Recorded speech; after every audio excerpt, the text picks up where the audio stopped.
आइए जानते हैं आज के कुछ प्रमुख अंतर्राष्ट्रीय खबरों को। पहले एक नजर आज के हेडलाइंस पर।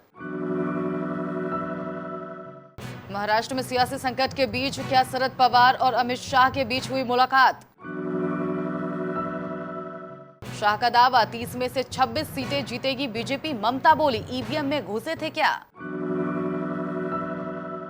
दिल्ली के जीटीबी अस्पताल से फरार गैंगस्टर कुलदीप फज्जा मुठभेड़ में घायल, अस्पताल में मौत।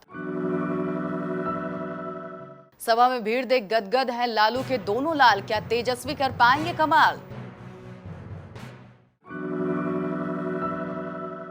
म्यांमार की एयरफोर्स ने बॉर्डर से सटे गांव पर बम गिराए, 3000 से ज्यादा लोग डरकर थाईलैंड भागे। सुएज नहर 6 दिन की जंग के कारण 8 साल के लिए हुई बंद।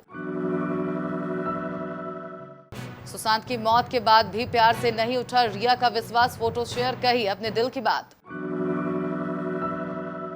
चाय की दुकान पर लिखा था पापा सैफ अली खान का नाम, सारा ने तुरंत फोटो खींचकर भेजा ये खास मैसेज।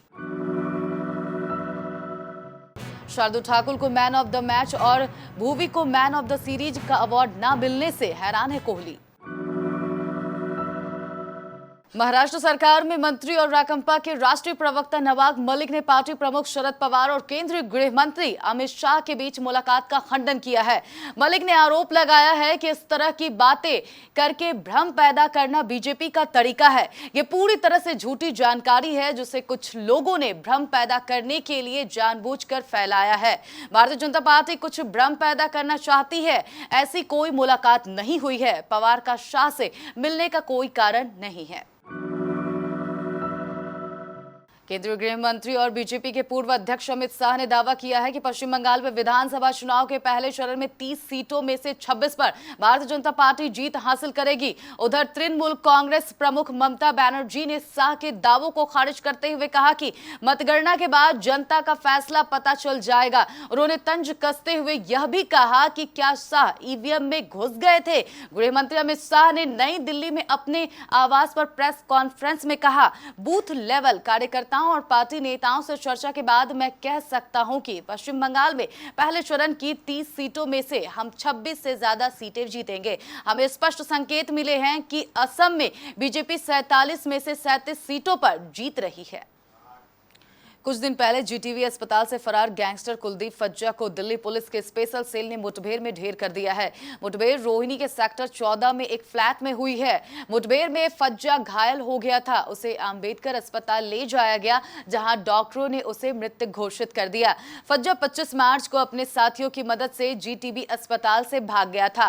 पुलिस को देखकर कुलदीप ने गोली चलाई। जवाबी फायरिंग में कुलदीप मारा गया। कुलदीप जीटीबी अस्पताल लाते वक्त पुलिस मुठभेड़ के दौरान फरार हुआ था। वहीं कुलदीप के एक साथी को पुलिस ने जीटीबी अस्पताल में ही मार गिराया था।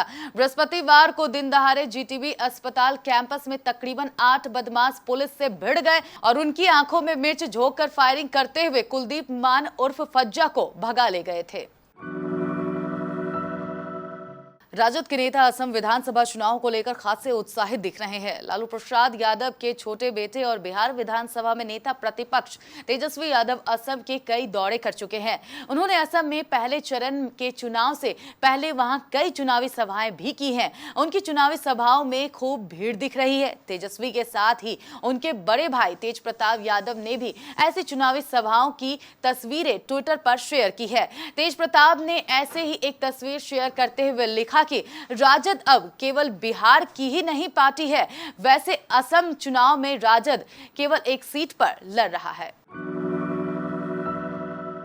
म्यांमार में सेना की कार्रवाई में 114 लोगों के मारे जाने के अगले दिन बॉर्डर से सटे एक गांव में हवाई हमले की खबरें आई हैं। इसमें बच्चों समेत कई लोगों की मौत का भी दावा किया जा रहा है। रॉयटर्स ने लोकल मीडिया के हवाले से बताया कि यह गांव म्यांमार के दक्षिण पूर्वी करेन राज्य में है। सेना के हमले से डरकर यहां के लगभग 3000 लोग रविवार को थाईलैंड भाग गए। यह इलाका विद्रोही गुट करने नेशनल यूनियन के कब्जे वाला माना जाता है। केएनयू का कहना है कि वह उन सैकड़ों लोगों को शरण दे रहा है जो हाल के हफ्तों में देश में बढ़ी हिंसा के बीच भाग सेंट्रल म्यांमार पहुंचे हैं। सूरजनहर के बीच फंसे 400 मीटर लंबे और 60 मीटर चौड़े एवरग्रीन जहाज को रास्ते से हटाने की कोशिश शनिवार तक जारी थी।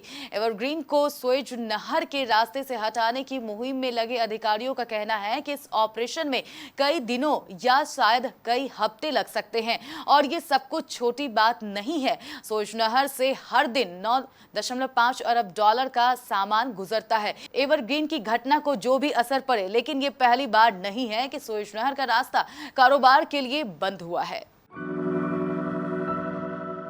सुशांत सिंह राजपूत के निधन के बाद रिया चक्रवर्ती ने खुलासा किया था कि वह एक्टर की गर्लफ्रेंड थी।